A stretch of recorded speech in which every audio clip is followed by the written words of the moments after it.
다스리시네. 사셨네 예수 다시 사셨네.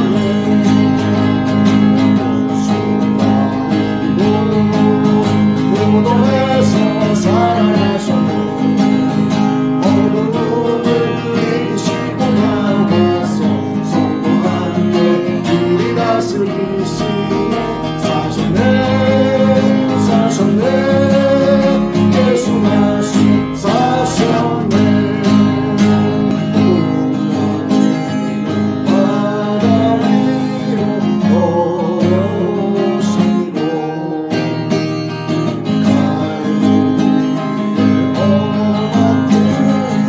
잠잠케 하고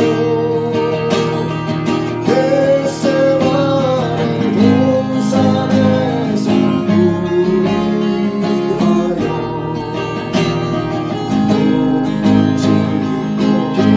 기도하신 고난의 주님. 어저께나 오늘이라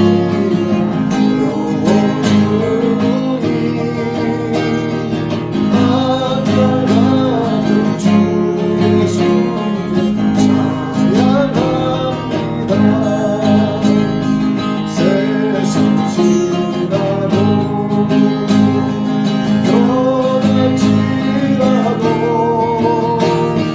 영원하신 주 예수 찬양합니다.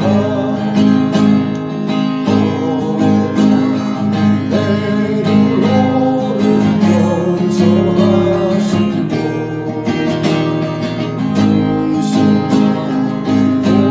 의심하는 확신 주시고 사랑하는 그의 제자 하시리라도 사랑으로 부어주셨네. 어저께나 오늘이라 영원히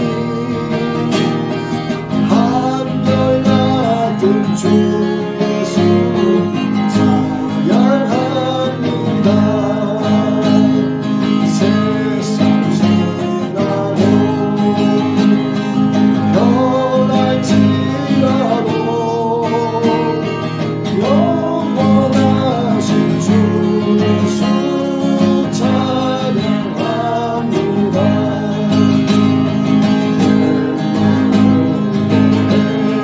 행하시는 주님 오늘도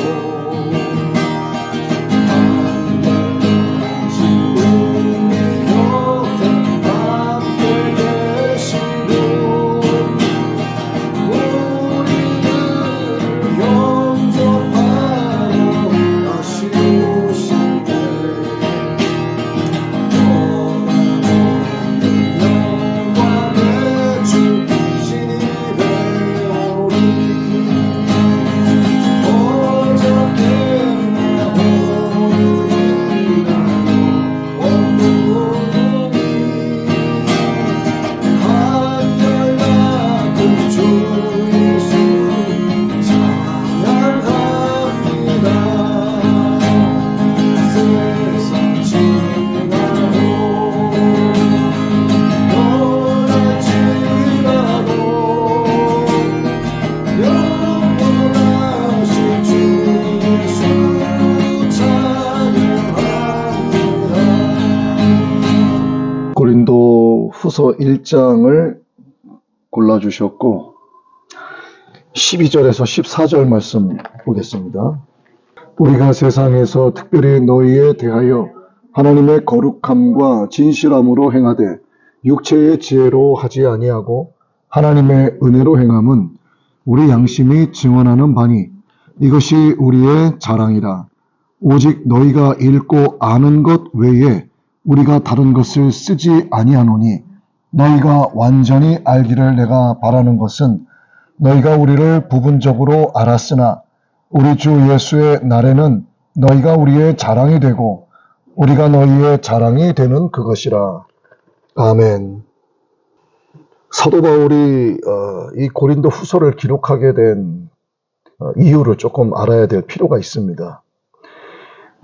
고린도 전서도 썼고 이 고린도 후서라고 하는 서신을 기록하게 된 동기가 고린도 교인들의 부패, 도덕적인 부패를 경고하고 책망하는 그런 내용을 담은 고린도 전서가 그 교회에 도착이 된 이후에 어떤 내용이 제기가 되는 게 있어요. 그 제기된 사태에 대처하기 위해서 고린도 후서라고 하는 서신을 쓰게 된 겁니다.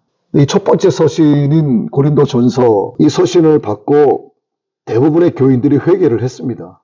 그리고 바울이 가르쳤던 그 가르침을 되새기면서 바울의 가르침을 다시 그들이 사모하게 되는 거죠. 그런데 교회 내에 거짓 교사들이 들어오게 됩니다. 그래서 바울의 사도권에 도전을 하는 거예요. 거짓 교리를 퍼뜨리게 됨으로써 이 고린도 교회가 혼란의 도가니에 이제 빠지게 되는 상황이 펼쳐진 겁니다.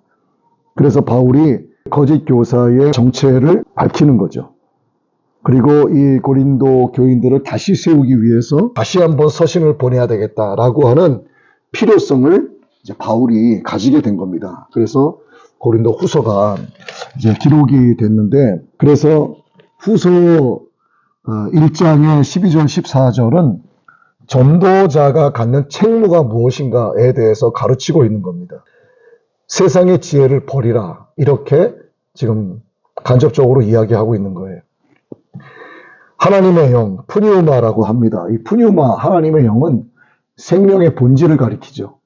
그리고 영적인 상태, 하나님이 육을 가진 사람에게 구원의 계획을 전달을 하실 때 육을 가진 사람을 이용하세요. 자, 창세기에 에덴 동산에 생명나무와 선악과가 있는데, 선악과는 하나님께서 기준으로 삼으시는 선이 무엇이고 악이 무엇인지를 아담이 알게 된 거예요. 그래서 자신이 하나님의 기준점에서 악을 행했기 때문에 자신이 부끄러워 숨게 된 겁니다. 자, 그래서 아담과 하와는 나무 뒤에 음침한 구석에 어두운 데 숨어서 나뭇잎으로 옷을 해 입었어요. 자, 이 나뭇잎이 무엇을 의미할까요? 이 나뭇잎은요, 율법에 해당이 됩니다. 자신이 하나님 앞에 부끄럽다라고 하는 사실을 인지를 하고 나서부터 부끄러움을 없애기 위해서 자기가 자기의 죄를 가리기 시작을 하는 거예요. 내가 이렇게 하면 부끄러움을 가릴 수 있겠구나. 그래서 그 나뭇잎은 율법을 가리킵니다. 또 하나 율법을 가리키는 게 있어요. 그게 바로 하나님의 선, 악을 알게 하는 선악과입니다. 그러면 선악과도 나뭇잎도 같은 맥락으로 사용이 된 거예요. 인간의 힘으로는 지킬 수 없다는 것을 하나님이 가르쳐 주신 건데, 그리고 나서 이후에 나뭇잎과 선악과와 같은 것을 또 한 번 인간들에게 주신 것이, 인간들이 땅에서 많이 번성된 이후에 율법을 주셨단 말이에요. 율법 역시도 사람들은 지키려고 부단히도 애를 쓰지만 결국 지키지 못하는 거예요. 5만 가지의 율법을 다 지켰는데 딱 한 가지를 못 지켰어. 예를 들어서 아주 간단한 거. 옆집 자식이 너무너무 뛰어나고 지혜가 충만해서 어딘가에 착출이 당해서 굉장히 높은 자리에 쓰임받게 됐어. 근데 우리 집 아이를 생각하니까 얘보다 못난 거야. 그러면 여기서 인간이 갖는 마음이 우리 애도 저랬으면 하는 마음이 있는데, 이게 어떻게 보면 이게 무슨 죄가 되겠어 라고 얘기할 수 있지만 이것은 탐심의 죄에 해당이 됩니다. 그러니까 죄로 여기지 않는 것까지도 율법에 적용을 시키면 죄가 안 되는 부분이 없는 거예요. 그러니까 율법을 아무리 지키려고 해도 지킬 수 없는 거예요. 나뭇잎으로 아무리 가리려고 해도 가릴 수 없는 겁니다. 하나님의 선악의 기준을 인간은 인간의 방법대로 지킬 수 없다는 걸 가르쳐 주시는 거예요. 그래서 너무나 쉽게 우리로 하여금 구원에 이르도록 아들 예수님을 보내주셨는데, 예수님이 이 땅에 어떤 모습으로 오셨냐 이거죠. 영의 몸으로 오셨는가? 아니면 우리와 똑같은 성정을 가진 인간의 모습으로 오셨는가? 오전에 PT를 통해서 인간의 몸이 어떻게 구성이 되어 있는지를 보셨는데 골격이 있습니다. 신경계통이 있고 혈관이 있고 장기들이 있고 근육이 있고 그 위에 가죽이 덮여 있어요. 이게 사람의 모습인데 예수님은 그대로 오신 거예요. 그리고 우리 몸에 피라고 하는 생명이 흐르고 있습니다. 예수님도 피를 흘리셨어요. 자, 하나님께서 전능하신 분이시기 때문에 하나님의 마음만 딱 먹으면 너희들 모두 구원하겠다. 그리고 내 말에 무조건 순종하게 만들겠다. 그러면 하나님은 하실 수 있어요. 그런데 그건 하나님의 사랑이 아니죠. 우리에게 선택권을 주신 거예요. 내가 정말 상대방을 사랑하면 상대방에게 선택할 수 있는 권한을 넘겨줍니다. 당신이 좋은 곳으로 해. 네가 원하는 곳으로 가. 네가 먹고 싶은 걸로 선택해. 나는 괜찮아. 네가 좋다면 나도 좋아. 이렇게 되는 거예요.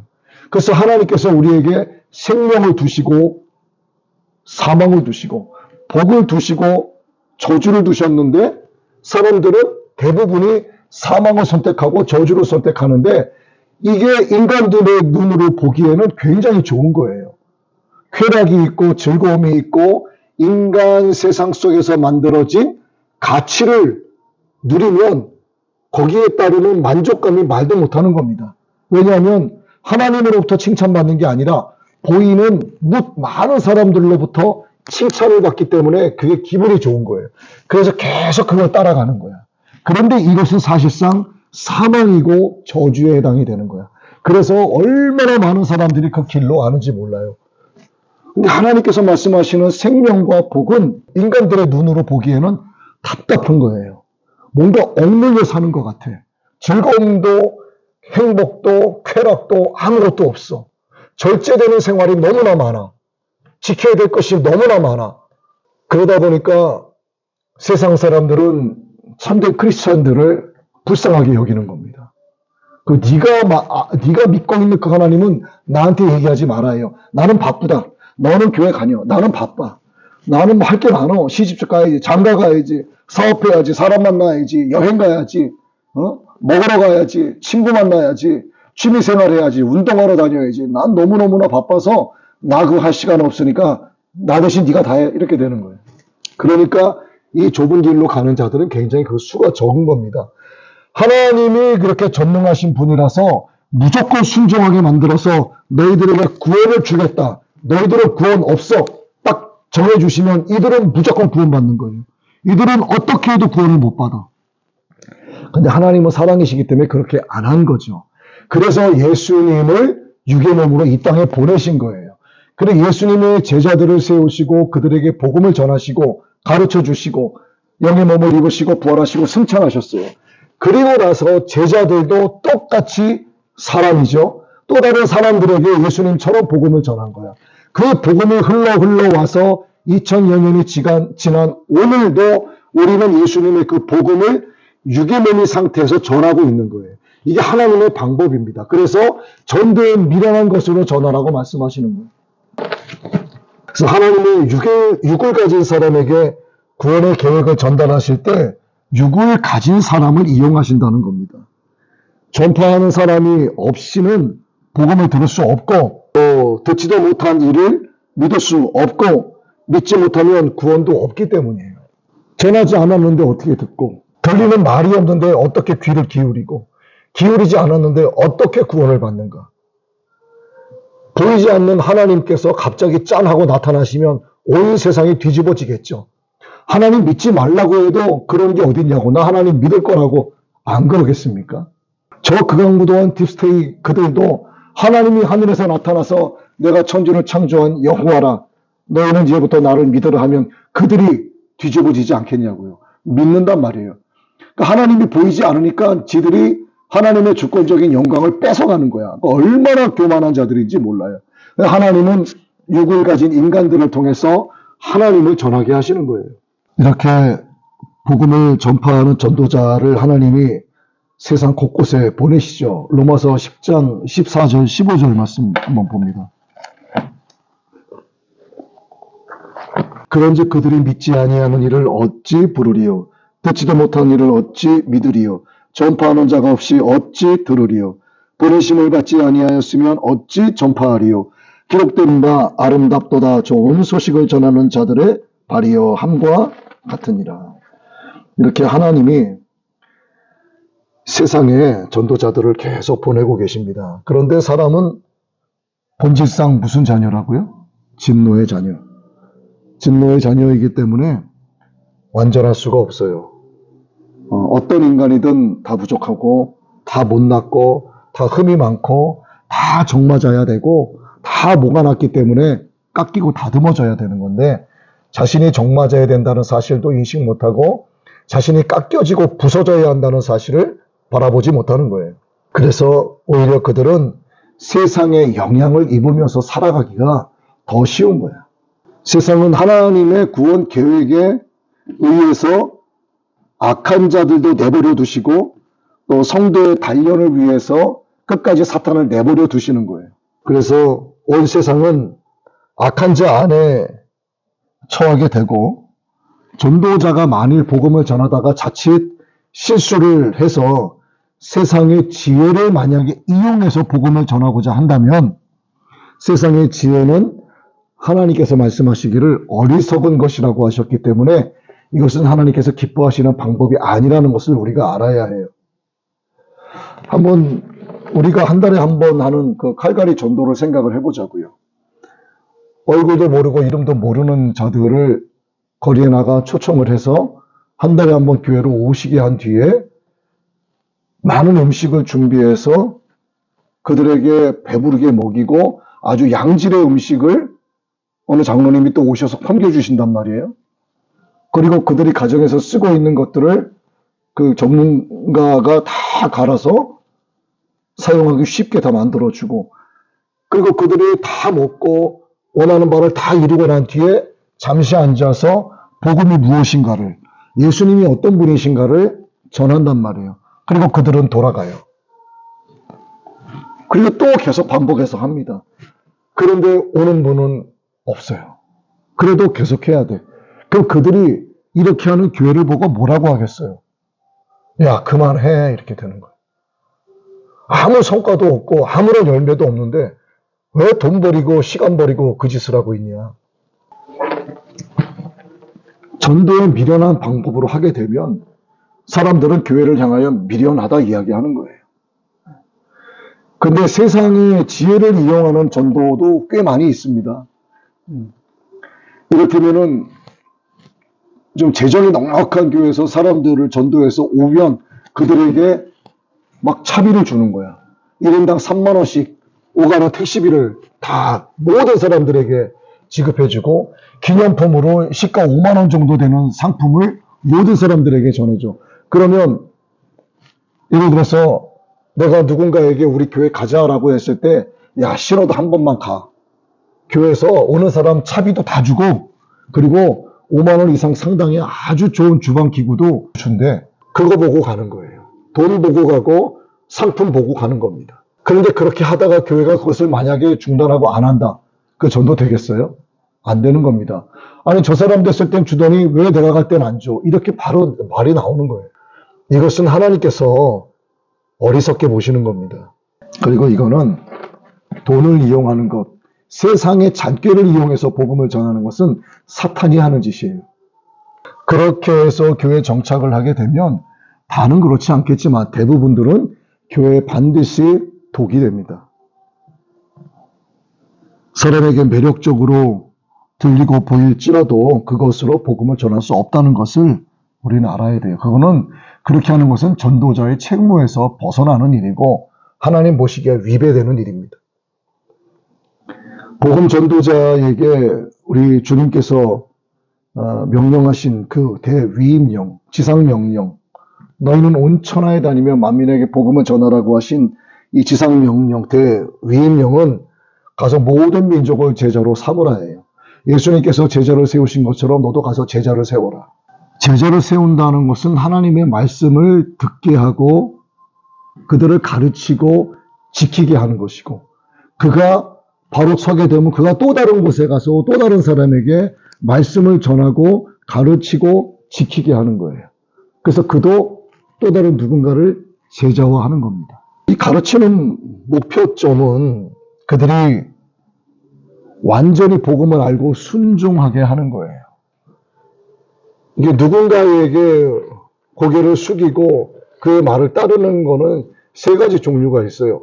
굴종이 있고, 복종이 있고, 순종이 있습니다. 굴종은 정말 비겁한 거죠. 복종은 타인에 의해서 하게 되는 거예요. 순종은 자발적으로 하는 겁니다. 우리는 하나님께 순종을 해야 돼요. 그래서 전도자는 부지런해야 되고 게으르지 말아야 되고 열심을 품어야 되는데 그게 내 열심이 아니라 하나님의 열심 안으로 내가 들어가야 되는 거예요. 하나님의 열심 안으로 내가 들어간다는 의미는 하나님의 임재하심 가운데 내가 들어가 있다는 것을 의미합니다. 하나님의 임재하심의 의미가 뭔지를 모르면 하나님의 열심이 뭔지를 모르는 거예요. 그러면 결국 하나님의 임재의 의미도 모르고 하나님의 열심이 뭔지도 모르기 때문에 내 열심 가지고 하는 거예요. 하다 안 되니까 세상의 잔꾀를 이용해서 전도자의 책무를 해보겠다라고 발버둥을 치는데 하나님은 그걸 어리석다라고 말씀하시는 거죠. 그래서 복음을 전하는 전도자의 책무는 아무나 감당하는 게 아닙니다. 나 예수 믿는다고 해서 나가서 예수 믿으라고 전한다고 되는 게 아니에요. 그래서 성령께서 전하게 하시는 거고 성령께서 말씀을 깨닫게 하시는 지혜로 말미암아 해야 되는 거예요.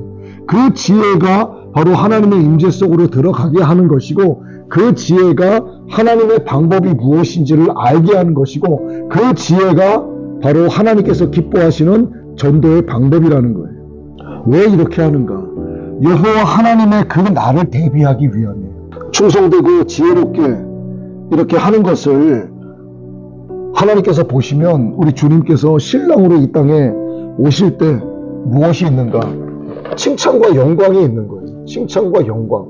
이 칭찬과 영광은 아유 잘했다. 아 너 최고. 이 정도가 아닙니다. 예수님께서 공중재림하시고 휴거가 되고 또는 그 전에 우리가 생명이 다해서 연수가 다해서 하나님께로 가게 될 때 천국에서 우리를 맞이해 주는 그것은 그리고 공중 재림하셔서 우리가 휴거됐을 때 공중에서 신랑 되신 예수님을 만났을 때의 주인공은 예수님이 아니에요.